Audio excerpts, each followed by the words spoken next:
tão certo como eu te falo e podes me ouvir. Que bênção. Isso é uma grande afirmativa de fé, que Deus está aqui. Amém? Deus está na sua casa, Deus é bom, e Deus é bom em todo o tempo. E temos que agradecê-lo em todo o tempo, por todas as situações que a gente enfrenta na vida. Eu tenho falado muito, e eu quero ser bem chato, né? Isso é uma coisa que eu gosto muito de ser chato, em algumas situações. Mas veja bem, eu tenho falado muito quanto à bebida, né? Bebida. Mais uma vez eu quero afirmar para você que o metodista ele abstém ao álcool com bebida. Porque quando o movimento metodista ele se instala, ele começa, ele tem algumas práticas. Durante o nosso projeto Neemias, né, nós estamos ainda em mês de fevereiro, falando algumas situações, pontuando algumas situações bem fundamentais do nosso projeto, dentro do livro de Neemias, sendo bem bíblico, né, nessa direção, na didática que Deus colocou no coração de Neemias. Muitas coisas nós vamos falar durante o projeto. Uma delas vai ser, um dos estudos que vamos ter, vai ser sobre a identidade metodista. O metodista ele abstém ao álcool com bebida, porque era um grande malefício causado pela bebida naquela época, e ainda hoje o é. A bebida traz um grande malefício para o ser humano. Eu não me recordo se foi quinta-feira à noite, um rapaz que estava numa festa. Eu sempre falo, a bebida a gente precisa tenazmente combater todos os vícios. Todos os vícios eles trazem grande prejuízo ao ser humano, qualquer vício. E eu acho que a bebida ela traz uma degradação muito grande. Os vícios todos eles trazem, né, ao ser humano. Então, quinta-feira passada, havia um grupo numa festa, bebendo, e este grupo resolveu duas pessoas, um inabilitado, mas que estava na festa, com certeza bebendo, foi comprar mais bebida, e ele então perdeu a direção do carro e atropelou 3 pessoas, uma babá de 41 anos e uma criança de 5 meses. É um assassinato. E eles vieram a óbito, né? Tanta babá, aqui em Lagoa Santa, né? Perto da gente aqui. Sete Lagoas, que coisa horrível. Então, eu queria dizer para você que está em casa, você que é meu amigo, está me ouvindo, familiar, né? Você que é membro da igreja, essa é uma prática que abomina o coração, é abominável ao coração do Senhor, a bebida. É algo que nós, como metodistas, e como cristãos e cristãs, precisamos combater. É inadmissível. A igreja metodista diz que é inadmissível um metodista ter a prática da bebida. O metodista, ele abstêmio ao álcool com bebida. Precisamos aprender isso. É por isso que eu tenho falado. Tantas desgraças que têm acontecido na vida da sociedade, causada pelo vício da bebida, outros vícios. Então, mais uma vez, a gente tem visto as coisas, uma dessa, ou entre outras, né? Entre outras. Vocês já imaginaram se é um membro da igreja, ou se é um pastor ou uma pastora, que atropela uma pessoa por estar embriagado? Você já pensou qual é a mancha que essa pessoa ia causar à igreja, ao evangelho? Precisamos aprender, né? As coisas estão acontecendo e, enfim, orar por essas famílias enlutadas. Uma mãe perdeu uma filha de 5 meses, que estava na calçada, não estava na rua, estava na calçada, no colo da babá. Terrível, triste. E às vezes eu vejo que as coisas estão acontecendo e as pessoas vêm e continuam fazendo. Você imaginou se fosse o seu filho ou sua neta? Enfim. Uma outra situação que eu não consigo entender o que anda no coração das pessoas. Aliás, A Bíblia já nos alerta sobre isso, como seria o ser humano dos últimos tempos, né? Lá em Timóteo. Mais amigo de si mesmo, soberbo, né? Inimigo de Deus. E eu vejo que muitas pessoas da igreja estão ficando, eu falo igreja evangélica, estão se tornando inimigos de Deus.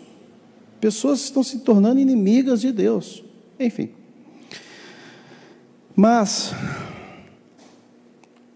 o projeto Neemias, ele fala, quando Neemias quando ele ora a Deus para que Deus lhe dê o projeto, Deus coloca uma intenção no seu coração. Eu quero ressaltar isso para você nessa manhã.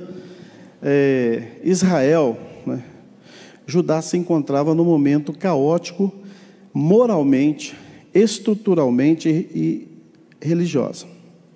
A vida religiosa, a vida estrutural e moral em vários sentidos, né?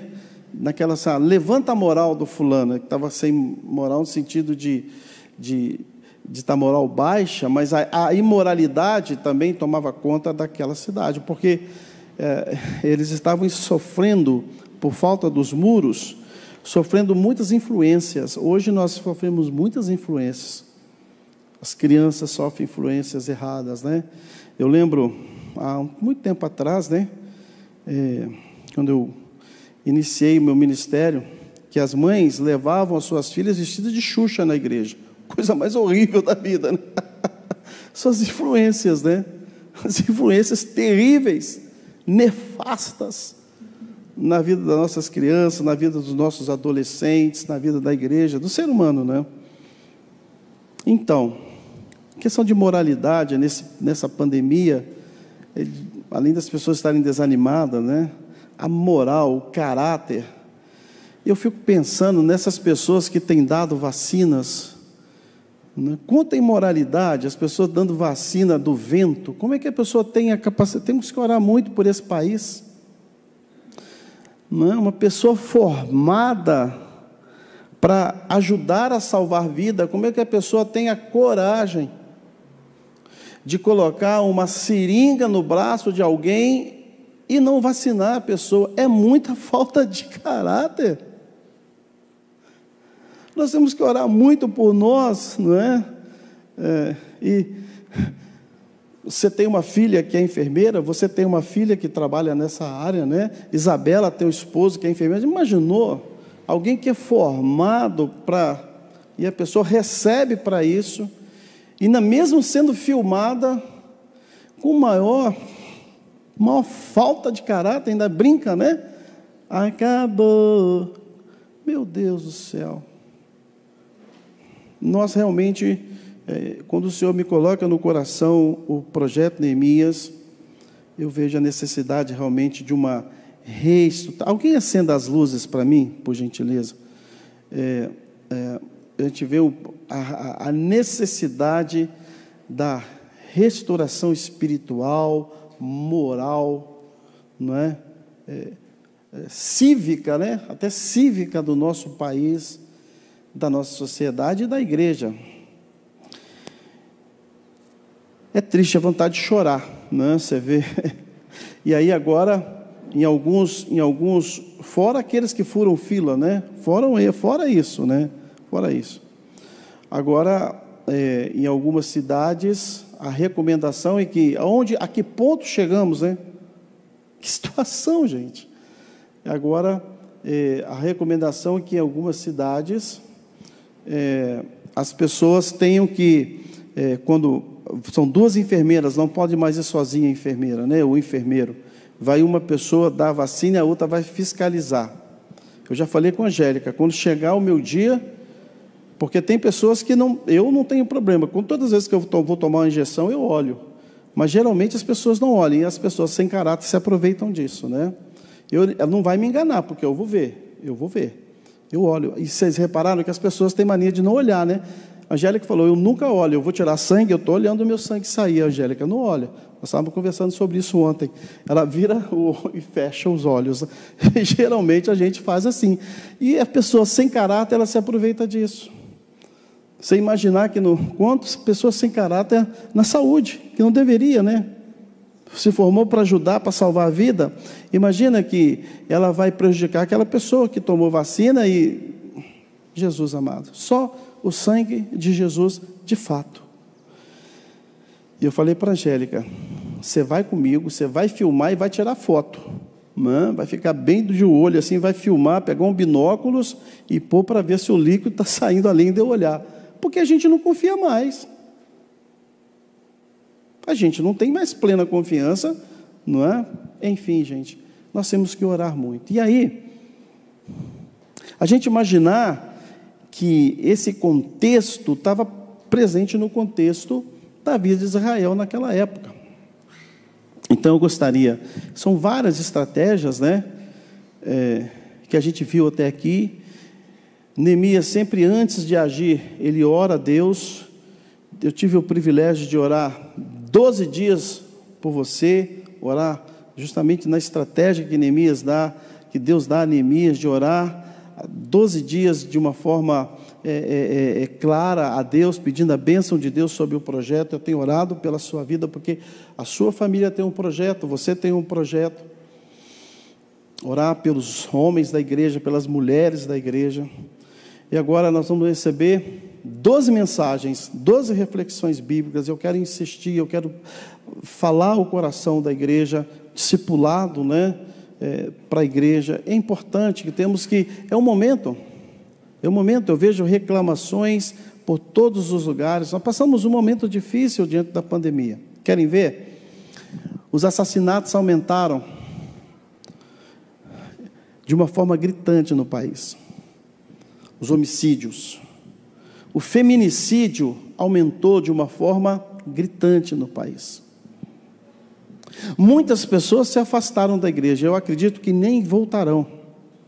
Porque quando eu vejo vídeos, inclusive de jovens da nossa igreja, de adultos da nossa igreja, eu fico estarrecido. Parece que o pessoal aproveitou a pandemia para romper todos os lastros. Eu olho e falo, eu não estou acreditando. Eu não estou acreditando. Parece que nunca entrou numa igreja, parece que nunca leram uma Bíblia. Parece que nunca ouviram do Evangelho. A situação está assim. Não. E quando Neemias percebe essas situações, a notícia que ele tem, né, a influência pagã, as influências que aí estão, e as influências que estamos enfrentando, que eram influências diferentes daquela época. Como eu já disse, o templo tinha sido construído com muita dificuldade, com muitos obstáculos, mas os muros não haviam sido construídos. E sem os muros, não havia proteção. Já dei o próprio exemplo da nossa igreja. A igreja está cercada de muros, há uma proteção.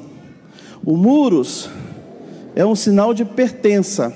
Então, essa propriedade, ela está cercada e ela pertence a alguém. Quando há uma propriedade que ela não é cercada, que ela não tem muro, ela é invadida. As pessoas invadem. Porque o pensamento não tem dono, não tem ninguém cuidando, e as pessoas invadem. Aquela propriedade, ela está aberta para todo tipo de invasão, de todo tipo de pessoas, de todo tipo de influência. Era assim em Israel.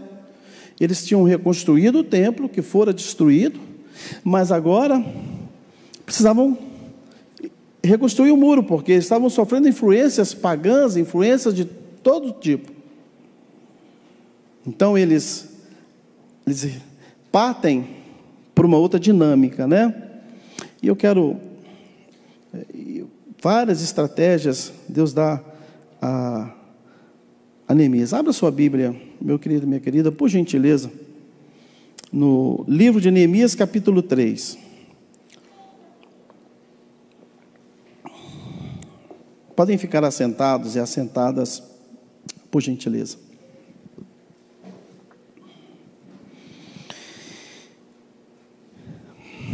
Na introdução do texto que vamos ler, há algo que é interessante, né? alguém interpela Neemias pelo trabalho que está sendo feito, se levanta os inimigos, e ele dá uma resposta: o Deus dos céus é quem fará com que sejamos bem-sucedidos. Qualquer sucesso na vida, no casamento, no exercício da paternidade, o ministério pastoral, só seremos bem-sucedidos e bem-sucedidas se Deus nos abençoar e se a Ele formos fiéis. Olha o que ele diz: nós, seus servos, vamos nos preparar e começar a reconstrução. Há um tempo de preparo de oração, de conhecimento, mas vocês não têm parte, nem direito, nem memorial em Jerusalém. É a resposta que ele dá: nós os servos. Não, perdão, é Neemias 3, mas a introdução, me perdoe, a introdução do que vamos falar hoje está em Neemias 2, 20. É quando Neemias ele vai animar o povo ao trabalho. E quando ele anima o povo, aparecem os obstáculos, né? Que incrível que pareça, do próprio povo, e às vezes da própria casa. Por isso a Bíblia vai dizer que os inimigos são os da própria casa. Então ele dá uma resposta a essa interpelação, a esse questionamento. O Deus dos céus é quem fará com que sejamos bem-sucedidos. É Deus que nos dá sucesso. É Deus que nos fortalece nessa caminhada. Nós, seus servos, é o que ele está dizendo, está afirmando, né? Nós, os seus servos, somos servos de Deus. Nós vamos nos preparar e começar a reconstrução. E aí, a partir do versículo 1, que é base para a nossa reflexão nessa manhã, diz assim, 3, a partir do versículo 1, diz que os que trabalham na reedificação das muralhas.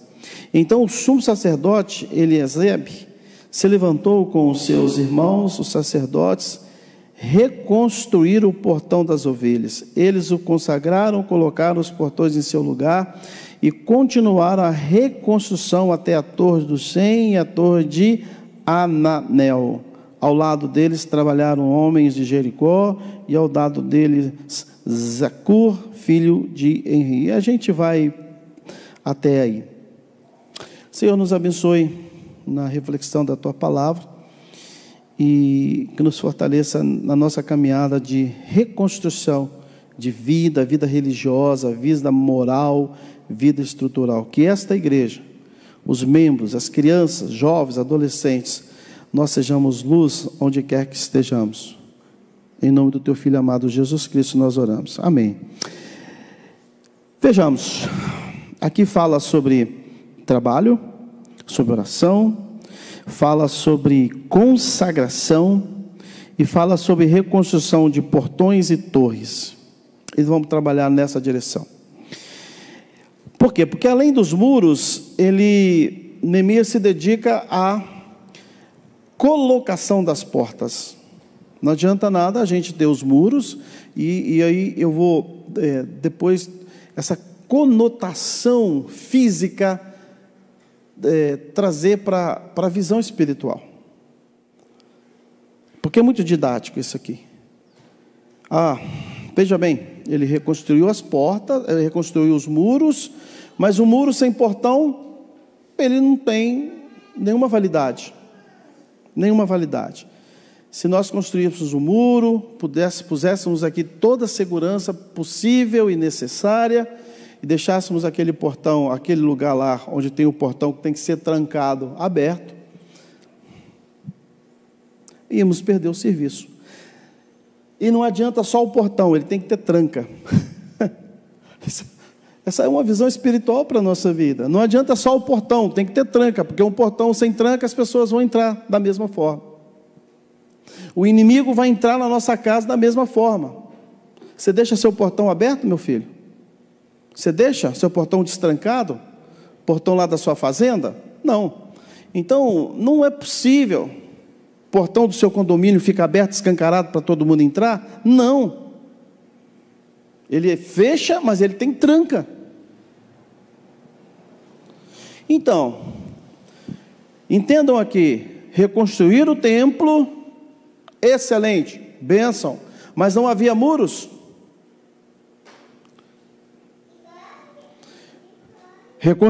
Estavam reconstruindo as muralhas, mas precisava de porta, de portão, porque muralha sem portão também ela é inútil.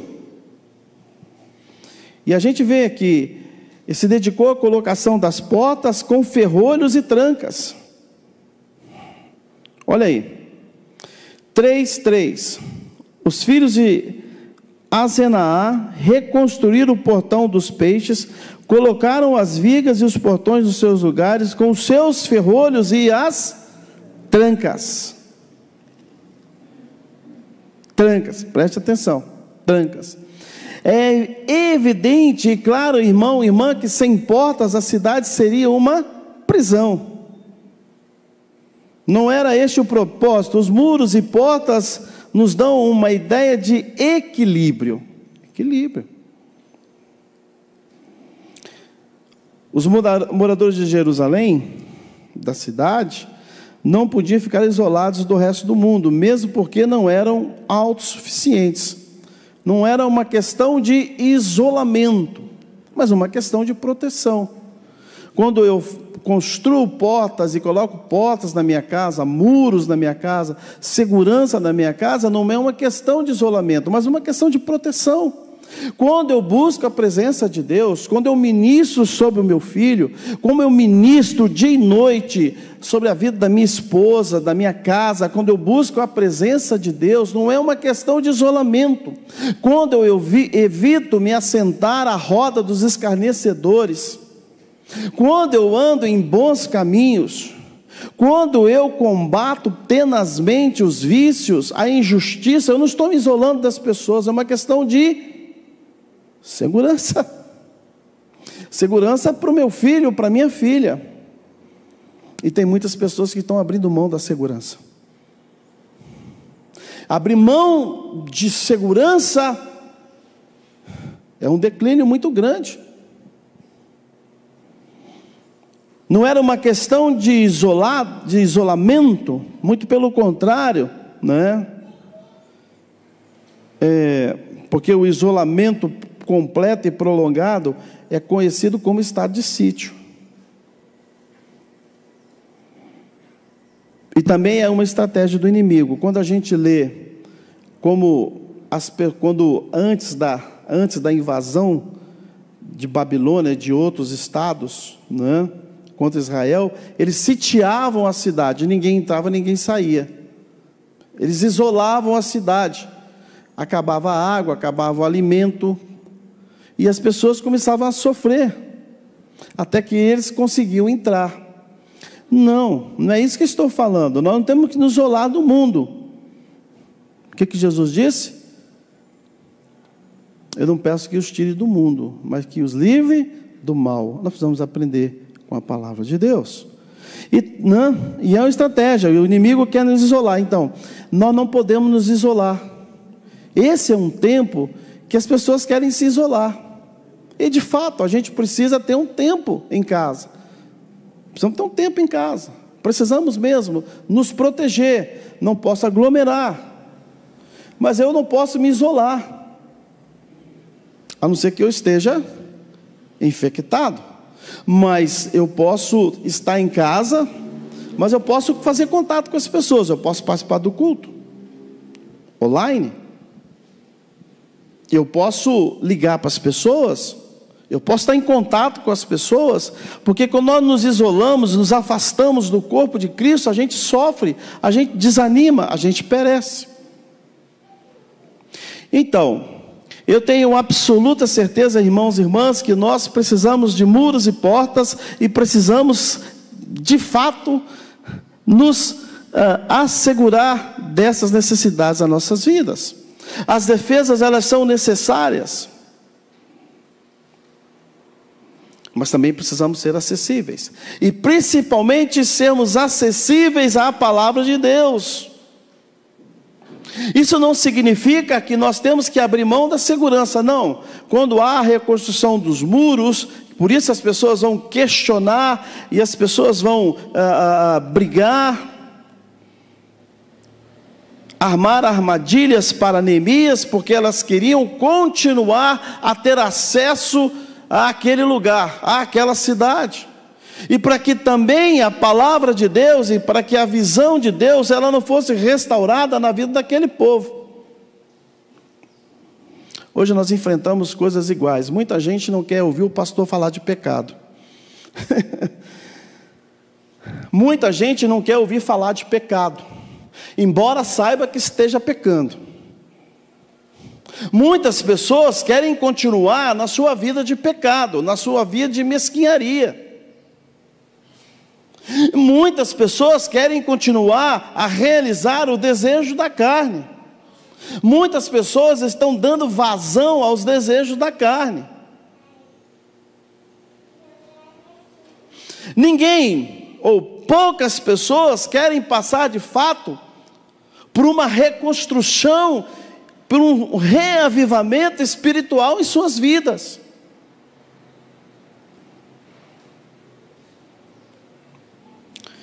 As portas eram meios de acesso controlado. É assim, só entra na sua casa quem você quer que entre. Eu aperto lá, não é? Lá o interfone do seu apartamento e digo assim: olha, eu vim aqui hoje que eu quero roubar, né? Tudo que tem, eu quero o seu dinheiro que está aí. Você vai abrir a porta para mim? Não. E às vezes o inimigo, o diabo, está batendo na nossa porta e a gente está abrindo a porta para que ele entre de uma forma escancarada. Aliás, a palavra diz que o inimigo nem bate na porta, ele arromba, né? Então, nós deveríamos abrir a porta para que Jesus pudesse entrar. Eis que estou à porta e bato, se alguém abrir, entrarei e cearei com ele. Nós precisamos aprender com a palavra, né? As portas, elas não ficam abertas ao tempo todo, são meios de acesso controlado. E elas não ficavam e não ficam abertas o tempo todo. Permaneciam fechadas durante a noite, sendo destrancadas apenas ao nascer do sol. A utilidade das portas nos ensina lições de comunicação, liberdade e relacionamento. Entretanto, tudo isso acontece de forma controlada, na luz e não nas trevas. Meus irmãos e irmãs, que ensinamento maravilhoso. A nossa casa precisa de portas, a nossa vida precisa de portas, e portas espirituais. Não é só construir muros, reconstruir muros. E eu vou exemplificar mais uma vez, não é? A gente só abre aquele portão porque ele tem acesso controlado. A gente só abre aquele portão quando não temos culto, ou quando alguém durante a semana tem que adentrar, tem que fazer algum serviço na igreja. O nosso portão aqui, se ele ficar aberto durante o dia, vai ser uma invasão à nossa igreja. Então, é um controle, é um acesso controlado. A gente abre automaticamente e ele fecha. Nós precisamos, irmãos e irmãs, na nossa vida espiritual, termos a mesma caminhada, a mesma visão. Mas ele não apenas reconstrói muros, não apenas reconstrói os portões da cidade, mas ele reconstrói as torres. Sob os muros foram edificadas torres, onde sempre havia sentinelas. Mesmo depois do trabalho realizado, a vigilância não podia terminar, e ela não pode terminar. Por exemplo, quando nós vamos embora, a gente não tem torre aqui, mas a gente acessa o alarme da igreja. Mas naquela época precisava ter sentinela, e a sentinela, como diz a palavra, ela não pode dormir, não pode cochilar. Nós precisamos vigiar. Mesmo depois da oração, de se sermos abençoados, nós precisamos continuar numa vigilância espiritual constante. Sem as torres, os muros seriam escalados e transpostos. Não é assim nas penitenciárias? Penitenciária tem todo seguro, muros altos, suas portas com ferrolhos, com trancas, mas há a torre de vigia. A torre de vigia, há algo que é colocado ali para que haja alguém que esteja dioturnamente, não é? As pessoas fazem turno, mas há uma vigília constante, porque senão as pessoas vão transpor aquelas muralhas. É assim a nossa vida espiritual. Já dizia alguém: vigiai e orai para que não entreis em tentação. Alguém já disse isso no passado na Bíblia. Depois você olha lá que você vai saber quem foi. Mateus 26, 41. Alguém já disse: vigiai. Esse é um tempo em que nós, como igreja, como irmãos, como servos e servas do Senhor, irmão e irmã, precisamos estar em constante vigília, diligentemente, em oração. Vigiai e orai para que não entreis em tentação. O vigilante não pode dormir, no sentido de ser negligente, sabendo que o adversário também não dorme. Presta atenção, o adversário nunca dorme. O inimigo está sempre esperando uma falha, uma brecha, para agir na minha vida, na vida da minha família, na vida do meu filho, e nós precisamos vigiar. Esse é um tempo que, como igreja, nós precisamos vigiar e de joelhos. E de joelhos. Diante de todo o seu empenho e iniciativa, precisamos de empenho. Por isso, nós precisamos trabalhar com excelência. Lembra que domingo passado eu falei: excelência é fazer algo além das expectativas. Eu, como esposo, preciso fazer algo na vida além daquilo que a Angélica está esperando. Essa semana nós fizemos 26 anos de casados. Aí fomos lá, um hotel muito bacana, e foi surpreendente para mim, foi surpreendente para ela, foi um tempo muito legal para nós dois. Mas eu podia ter feito mais, né? Eu lembro que no último dia, né, ela tinha ido para a piscina, e quando eu estava saindo do nosso quarto, estava saindo uma pessoa limpando outro quarto, eu vi a pessoa saindo com flores e com aqueles corações, né, balão de coração. Era a menina que limpava. Eu falei: ué, teve festa aqui à noite? Ela disse: ah, não, o pessoal aqui está cheio de amor.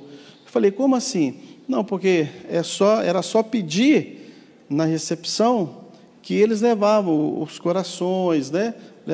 E eu não fiz. Eu falei: Angélica, me perdoe, porque eu podia ter ido além das expectativas dela. E assim é com Deus. Deus tem uma expectativa para conosco, mas a gente pode surpreender a Deus, não é? Eu falei: puxa vida, Angélica, me perdoe, não é? Eu podia ter feito assim, podia ter arrasado. E às vezes a gente perde uma oportunidade de servir a Deus com excelência, de ir além das expectativas, de fazer algo maravilhoso, porque a gente quer ficar na nossa zona de conforto. Neemias, ele se empenha, né? Por causa do seu empenho, da sua iniciativa, aliás, ele é nomeado como governador da Judéia. E ao se tornar, o trabalhar com excelência traz bons fluidos para a nossa vida, traz bons frutos para a nossa vida, não é?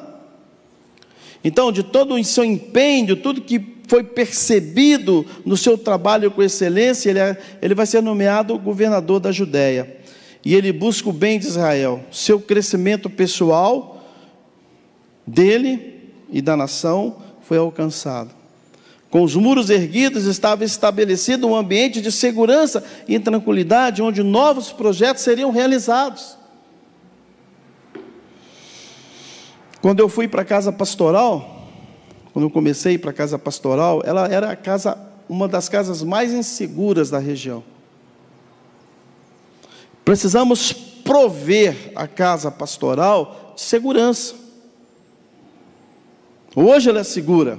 Hoje o nosso perímetro, toda a extensão da nossa propriedade, ela está segura. Isso nos dá tranquilidade para avançarmos missionariamente. Não para retrocedermos, mas para avançarmos. Esse é o tempo da gente avançar, com todo cuidado, mas com muita perseverança e longanimidade. Muito mais seria ainda feito na restauração de Israel para a vinda de Jesus Cristo. Olha só, esse projeto de Neemias, no passado, era um preparativo para a vinda do Messias, a restauração religiosa da nação, a intimidade com Deus, a restauração estrutural da nação como povo de Deus, a questão da moralidade em todos os seus sentidos, é um preparo para a vinda do Messias. E eu concluo aqui, irmãos e irmãs, que edificaram e acabaram, são palavras que não devem ser tomadas de qualquer maneira. Eles acabaram. E às vezes nós somos muito simplórios, simples no sentido de, eles acabaram, edificaram e acabaram, são palavras que não devem ser tomadas de qualquer maneira. Pense em todos os projetos e planos que não foram concebidos, iniciados em nome do Senhor, em nome do Senhor, entre aspas, e nunca terminados. Quem sabe na vida dessa igreja? Quantos projetos, até projetos de família, pessoas que casaram aqui na frente, na presença do Senhor, que hoje a família não passa de um lugar de brigas, de conflitos. Quantos casamentos, quantos projetos, porque, entre aspas, foram feitos e iniciados na presença do Senhor, e não lograram o tento, O trabalho de Deus, não importa quão grande ou pequeno, exige e merece ser completado. Muitos casamentos, inclusive da nossa igreja, começaram aqui, entre aspas, na presença de Deus, mas não foram completados. Por isso as pessoas hoje não estão mais juntas. Esse é um problema que nós precisamos trabalhar. E esse projeto Neemias é um projeto que vai trabalhar família, casamento. Quantos casamentos, quantas dores para famílias da igreja. Começaram no altar e terminaram quase que em assassinato. De fato, E nós precisamos, irmãos e irmãs, abrir o nosso coração para Deus. Esse é um tempo de confissão de pecados. A primeira coisa que Neemias faz, ele confessa o seu pecado, o pecado do povo. Esse é um tempo de confissão. É um tempo, se a gente quer que Deus complete a sua obra em nós, nós também precisamos completar o nosso trabalho. O trabalho de Deus, vou repetir, não importa quão grande ou pequeno, exige e merece ser completado. As palavras edificam e acabaram, são também um tributo ao povo de Deus.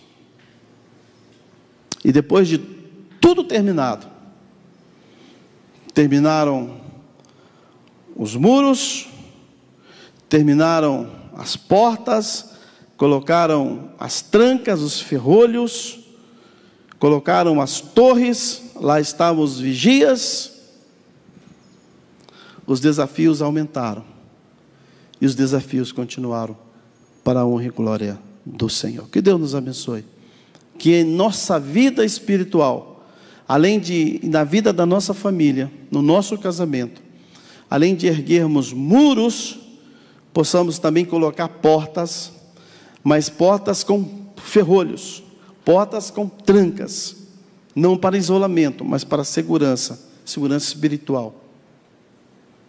Mas mesmo colocando tudo isso, os desafios vão continuar, e vamos precisar a continuar, dependendo da graça, da misericórdia do nosso Deus. A Ele toda a honra e toda a glória. Vamos nos colocar em pé, irmãos e irmãs.